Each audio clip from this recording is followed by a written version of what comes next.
Price எல்லாம். இன்றைய வேத தியானம் சங்கீதங்களின் புஸ்தகம் 73 அதிகாரம் 24 வசனம். உம்முடைய ஆலோசனைப்படி நீர் என்னை நடத்தி முடிவிலே என்னை மகிமையில் ஏற்றுக்கொள்ளும். வேதம் சொல்லுகிறது, உம்முடைய ஆலோசனைப்படி என்னை நீர் நடத்தி மகிமையிலே என்னை ஏற்றுக்கொள்வீர் என்று சொல்லி. பொதுவாகவே இந்த உலகத்துல 3 விதமான ஆலோசனைகள் நம்ம கடந்து வரும். ஒன்று மனுஷர்கள் கொடுக்கிற ஆலோசனை, 2 பிசாசு கொடுக்கிற ஆலோசனை, 3வது தேவனிடத்தில் வருகிற ஆலோசனை. மனுஷனுடைய ஆலோசனை அவங்க எப்படிப்பட்டவர்கள் என்பதை பொறுத்து, நல்லவர்களா இருந்தாங்கன்னா நல்ல ஆலோசனை கிடைக்கும், கெட்டவர்களா இருந்தாங்கன்னா கெட்ட ஆலோசனை கொடுக்கும். இந்த மனுஷர் கொடுத்த ஆலோசனை மூலம், அந்த கெட்ட ஆலோசனை மூலம் தன்னுடைய காரியங்களை இழந்து போன மனுஷங்க நிறைய பேர் இருக்காங்க.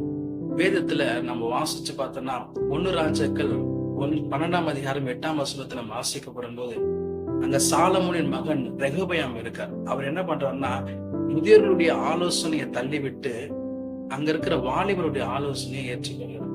அது நிமித்தம் அவருடைய இஸ்ரவேலுடைய ராஜ்யம் பிரிக்கப்பட்டது நம்மளால வாசிக்க முடியும். அது மாத்திரமல்ல, யூதாசை நம்ம வாசித்து பார்த்தோம்னா 22 அதிகாரம் 3-4 வசனங்கள் சொல்லப்படுகிறது. யூதாஸ் காரியத்து இயேசுவை காட்டி கொடுக்கும்படியாய் பிரதான ஆசாரியத்தில் போய் ஆலோசனை பண்ணினான் என்று சொல்லி. இப்படிப்பட்ட மனுஷனிடத்துல வர ஆலோசனை அது அழிவுக்கு நிறை கொண்டு போகும்.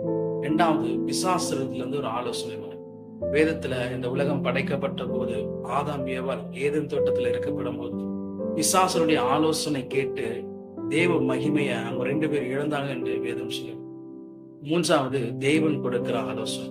இந்த ஆலோசனை எப்படிப்பட்டதா இருக்குன்னா, நம்மளை செம்மையான வழியிலும் நேர்மையான வழியிலும் நல்ல பாதையிலும் அந்த ஆலோசனை நம்மளை நடத்துகிறவரா இருக்கும்.